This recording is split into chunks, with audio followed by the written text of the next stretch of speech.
huge part of my life thinking about card magic. And the best thing that I think I've ever created, without question, is the Trojan deck. I think the Trojan deck isn't just the most amazing thing you can do with 2 decks of cards. I think it's the most amazing thing your audience can imagine being done with 2 decks of cards. And there is a difference. They shuffle a deck, you shuffle a deck, and every card matches. It is, in many ways, the ultimate card trick. Every card in this deck.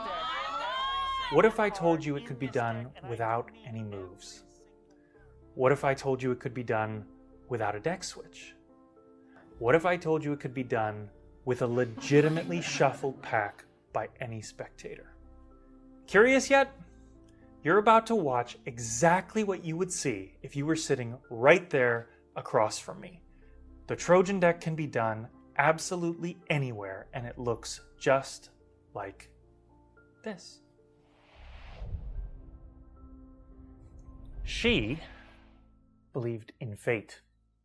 He didn't. At least not until that night at the restaurant when they both learned everything happens for a reason. Now I'd like you to take this blue deck of cards, shuffle it up, and throughout the story just kind of keep them moving by shuffling them, giving them a cut. I'll shuffle this red deck of cards.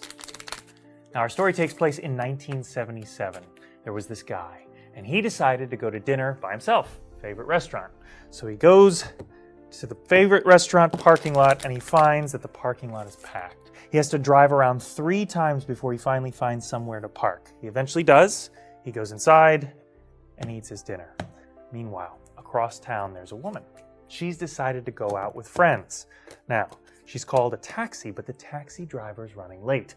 The reason he's running late is because he ordered a coffee, but the coffee's way too hot to drink. So he puts the coffee in the cup holder of his car, and he waits for it to cool down.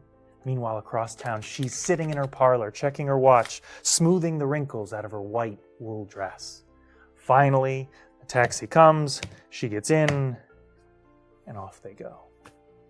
Now, you've been shuffling up those cards. I want you to spread through those cards, and when you get a feeling on a card, I want you to take that card out without looking at it and just set it down. Great. Now, you don't know what that card is, and you don't know what that card is.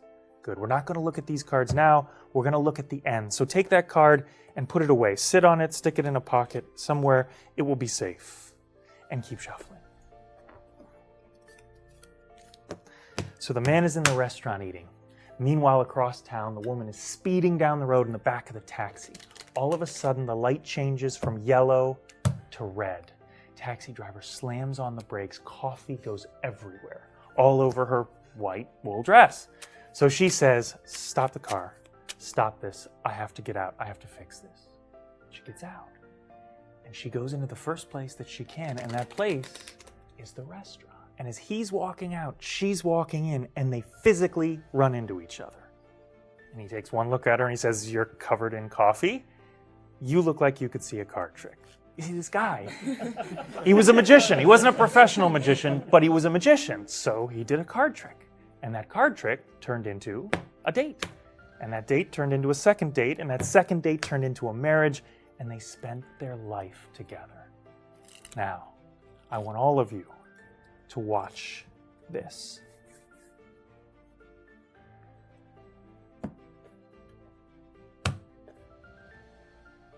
That cut is the last time I will change the order of these cards. I would like you to do the same thing. Set the cards there, face down, and give them a cut, and let everybody see you do it. You feel good about that, or you want to cut them one more time? We're good. That's it? Mm-hmm. All right, let's start with mine, then we'll check yours. Can you see that these cards are not in order? You can see as well. They're not separated by color or numerical. They're pretty well shuffled. Yeah. Would you square them up and put them face down in front of you? And now let's check your order as well. Yeah, I'd say pretty well mixed. Now, when I hear this story, the first thing that I think about is, what if just one thing happened differently, right? Because, I mean, think of it this way. What if the parking lot wasn't crowded? What if the coffee didn't spill? What if the coffee wasn't too hot? What if the light didn't change at exactly that moment? Well, then these two people don't meet. They don't fall in love. They don't get married. They don't have a son. And when that son is 8 years old, his dad never shows him his first card trick. And if none of those things happen, I'm not here in this room before those cameras sharing this story with you. This is the true story. I swear to God, this is not a script. A true story of how my parents met. It was an amazing night, just like tonight.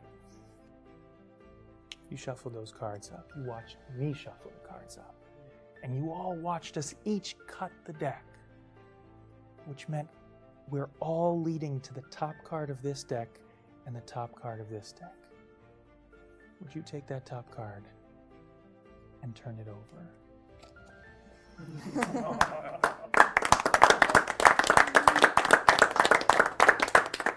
But the thing I keep coming back to is that for me to even be here telling this story, every single thing had to fall exactly into place. Are you ready for this? Pick up your deck and deal with me. Every single card in this deck perfectly matches every single card. And I do mean every single card. That's the queen, the 7, the 3, the 8, the ace, the queen, the 5, the 2, the 9, the 6, the 5, all the way down. Check it out. The king, the 9, the 2, the 3, every card in this deck matches. But I know what you're all thinking. You're all thinking, yeah, but that's probably just luck. No. But there's one thing luck wouldn't explain. At the very beginning, when we were shuffling our decks, you took out a card that you felt something on. And I took out a card that I felt something on. Take those cards out now. You see, this part, this isn't luck. This part is fate.